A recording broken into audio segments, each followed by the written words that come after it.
Hello. My topic of discussion today is interdisciplinarity in education, teaching, learning, and research in the modern academy. I would like to first take a minute to introduce myself. My name is Sayyida Rohma Afzal, and I am currently working at the Indus Valley School of Art and Architecture, Karachi, Pakistan. I have more than 6 years of consistent work experience in marketing, training, and resource development in the field of education. I have successfully completed my master's in business administration with an MPhil equivalency, and I look forward to growing myself in the field of education and contributing to the research simultaneously. Now, this is an overview of the topics which I will be covering ahead in detail.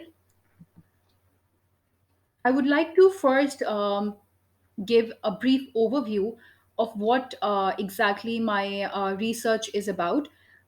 Starting with the introduction, the last decade has resulted in an eruption of newer education programs which have integrated and promoted methodologies of interdisciplinarity and design thinking across the board of curriculum. The drive has shed a welcoming light on the supremacy of creative processes and has facilitated in bringing innovative and inventive solutions across disciplines. Students and faculty from various fields today now have resources which assist in exploring newer avenues, such as stated by Liu and Ma in 2015, and I quote, design thinking combined with scientific and technological thinking allows us to explore the newer frontier of design and innovation, and to link design to the future through achieving the balance of desirability, possibility, and feasibility. While majority of the art and design educators today are widely concerned only with the elements of principles of design and studio techniques in the curriculum, on the other hand, the modern day advocates of the critical thinking repute art as a medium to express one's thoughts and ideas. If we expect a student artist to be able to express a certain concept, then that student's mind should also be simultaneously developed along with their technical expertise. The recent issue of the National Art Education Association journal quoted, and I quote, a really intelligent artist is a scholar first, perhaps a poet or writer second, and an artist third or fourth. Developing cognitive skills should be an essential part of the classroom in an art institution. Now, the question is, how can art educators create a connection between the art process and the intellect? If the educators are neglecting on the big ideas, as we say, they could then be missing out on some of the most vital connections that help a bridge art and design students with the real world. Art and design is relevant to the daily life, and creating a connection with other subjects can help them give a meaning and purpose to why exactly the students are creating art in the first place. Many educationalists are certain that art can be the core of our learning system, and also that teaching strategies related to art can be truly essential to develop the students' engagement ability. By using the collaborative methods, key concepts, constructive approaches, content mapping, and critical inquiry, the teachers make it convincible to bond disciplines within each other and develop critical thinking skills. Moving on, I believe that there is a need for qualitative study because many administrators, parents, and teachers are still doubtful that higher cognition learning can be achieved through art, and art is equally as important as any other academic discipline. By overcoming the obstacles of time, constraints, and limited collaborative planning, I believe that we can engage students in attaining their cognitive capabilities. I believe this should be our goal rather than teaching art for the sake of arts. The institute where I currently work, which is Indus Valley School of Art and Architecture, has a requirement for educators to teach cross disciplinarity and their strategies. The study I intend to carry out will describe how interdisciplinary teaching can be implemented in education curriculum. Even though we have progressed over time, scholars still believe that there are existing state of education and which are not being able to prepare students to be collaborative problem solvers or either being creative. Introducing students to interdisciplinary learning gives them the chance to observe cross curricular connections which will lead them to an additional meaningful knowledge experience. Interdisciplinarity assists students to have a better understanding of the world around them, since the world is designed of many individual subjects which are not in isolation to each other. Some researchers have suggested the need for a drastic change in the current education system in order to prepare students for an uncertain and ever changing future.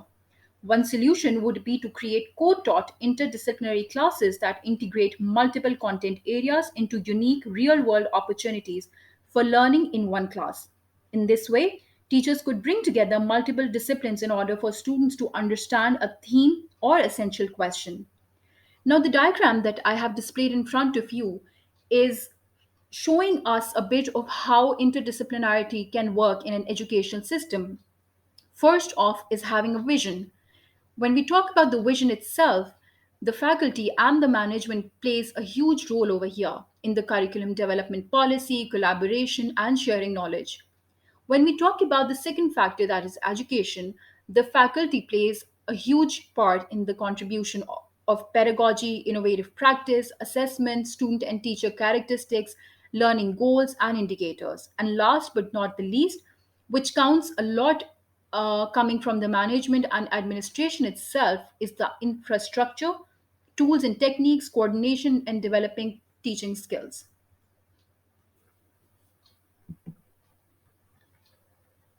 Now, these are some of the related terms in interdisciplinary education, which I will be using very frequently in the paper that I intend to continue writing.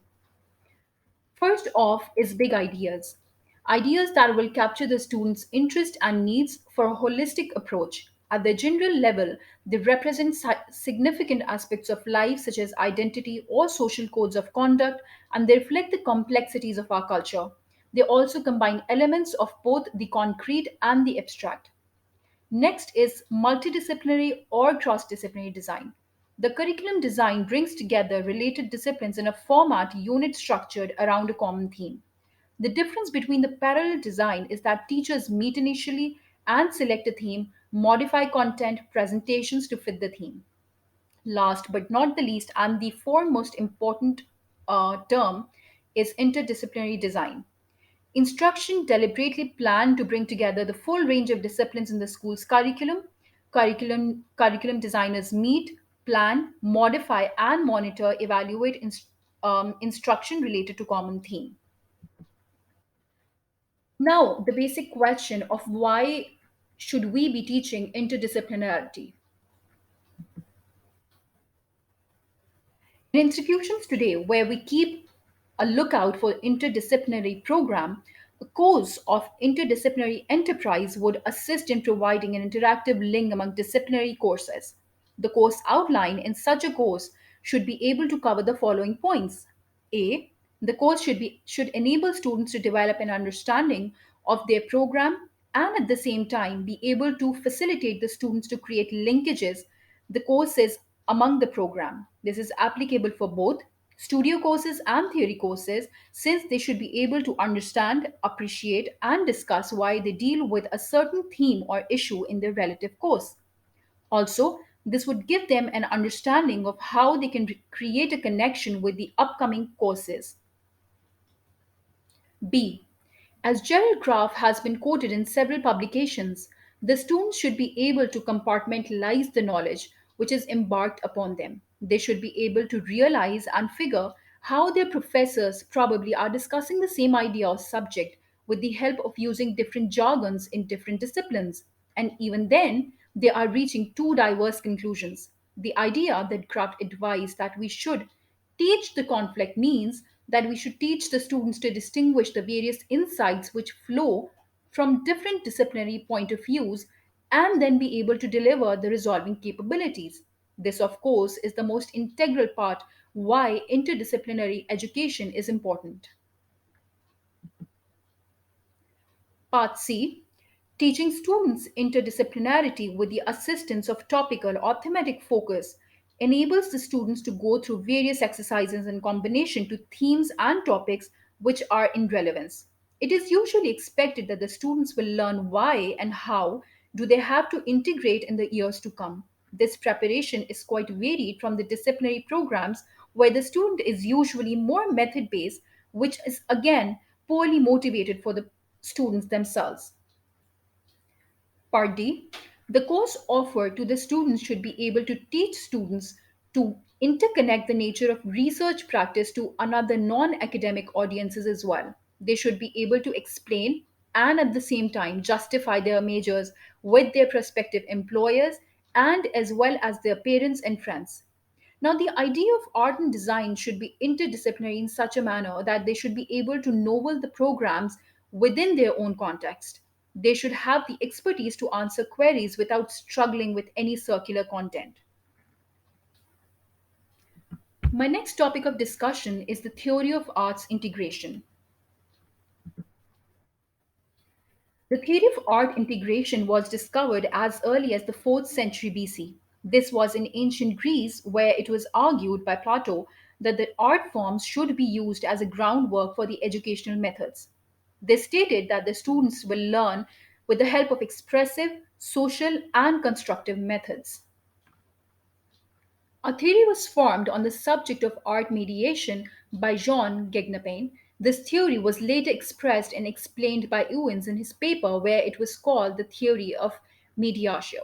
He stated that the humans make sense of their environment through the following: A. Signs, B. Tools, C. Society, and D. Norms. Another theory, which was published by Gardner in 1983, Frames of Mind, introduced a multicultural view of intelligence, which entitled a set of skills which enable the individuals to be able to create products, solve problems, and be able to come up with new issues. His definition of intelligence included the following: linguistic, logical, spatial, bodily, music, intrapersonal skills, and naturalistic.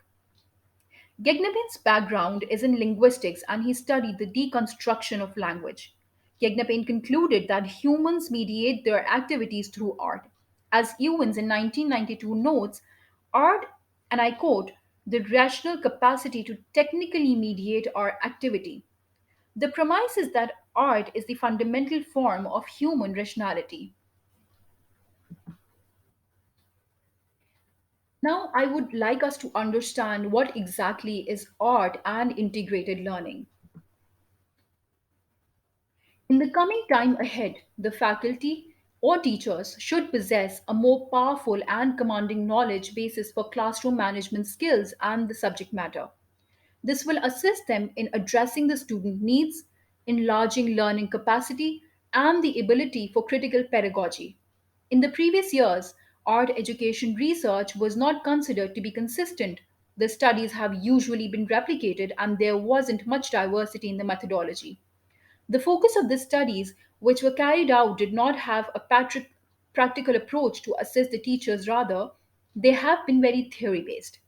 When art faculty was served in 1900s and early 2000s, the research revealed that the teachers usually focused on the studio activities in their courses. The American educator H. Chapman in 1982 suggested the art education should focus on relative thinking, creativity, and imagination about art. She also recommended that the interpretation of the child as a naive natural artist should be able to produce art rather than thinking about it. This is generally the problem which hinders the art education institutes. Chapman also advised integrating the study of fine and popular art and cultural studies with the help of certain philosophies facilitating the students applying a broader knowledge beyond the classroom. Gardner also discussed education for understanding. He advocates student mastery instead of learning skills by rote, which students cannot usually apply in the next context. Interweaving in his central theme, he usually involved creating and responding to symbols that require critical, cognitive, reflective and perceptual capacities. Next, I would like to discuss the obstacles of teaching interrelated or interdisciplinary disciplines today. As much as there is a desirability of teaching interdisciplinary courses, there are several obstacles which fall in teaching process.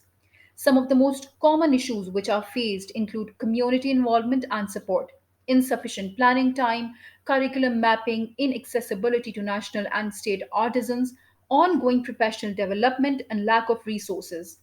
The educational systems today have become so stringent that it makes it difficult to incorporate interdisciplinary involvement. The prevalent obstacle in the implementation of the interdisciplinary curriculum is that the teachers attempt to fill in too much at one time.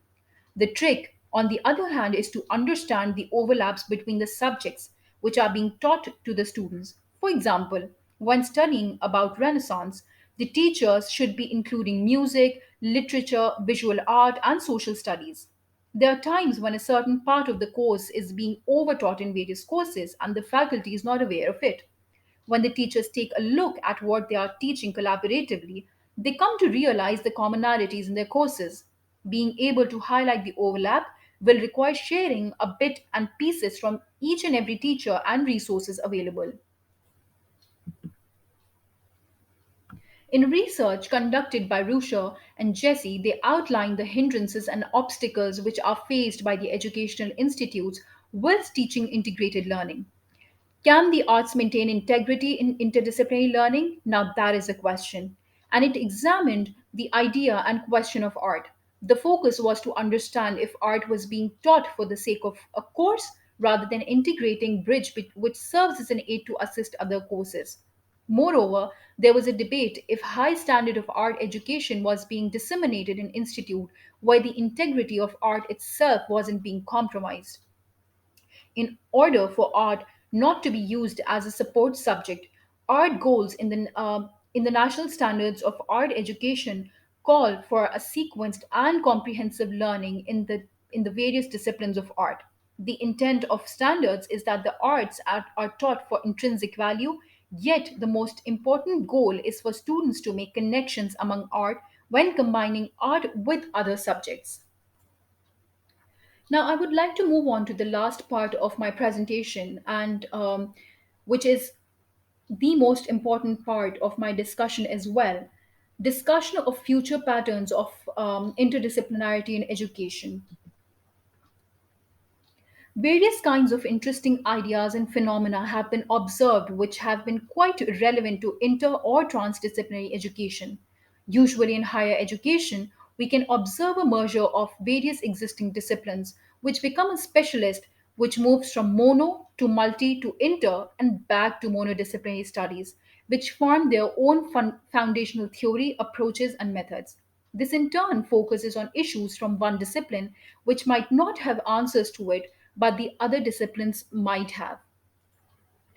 Contrary to such an approach, there are parts of a course which might entail and enlighten the real world complex issues which cannot be solved without having an interdisciplinary approach. Students should be motivated to create services and products by identifying certain patterns and realizing an issue which creates an outcome for various parties involved. Now, this can only be successfully carried out if the students have an interdisciplinary approach in their academia. Students exposed to interdisciplinary education always tend to be more open, self aware, good at their personal development, and are more capable of dealing with uncertainty and have good leadership skills and are able to synthesize large information into relevant and coherent solutions.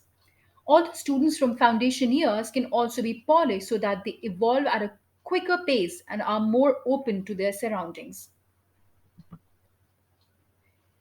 The interdisciplinary education majorly focuses on the language, methodologies, interpretative tools from various disciplines, and then focusing on a central theme or problem.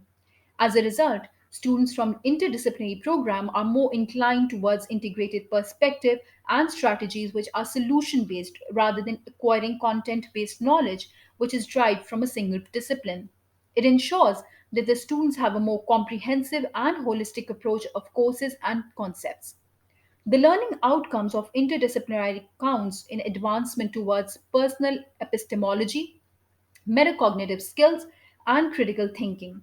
When put together, the learning outcomes create a contribution to assimilation of knowledge which is transferable and can be integrated in other contexts and problems. The interdisciplinary leaps brings not only innovation of design concept, through concept innovation, new ideas are given to design. People can find new perspective with creative value from diversified choices, create distinctive design works, and make the design take a new look. Secondly, there are innovations in form of expression. The 21st century is a century of integration and inclusiveness. In the new century, it requires human brings to grasp a variety of communication media, communication methods, and communication skills and pay more attention to the future. Each course of art design education is centered into its own central structure.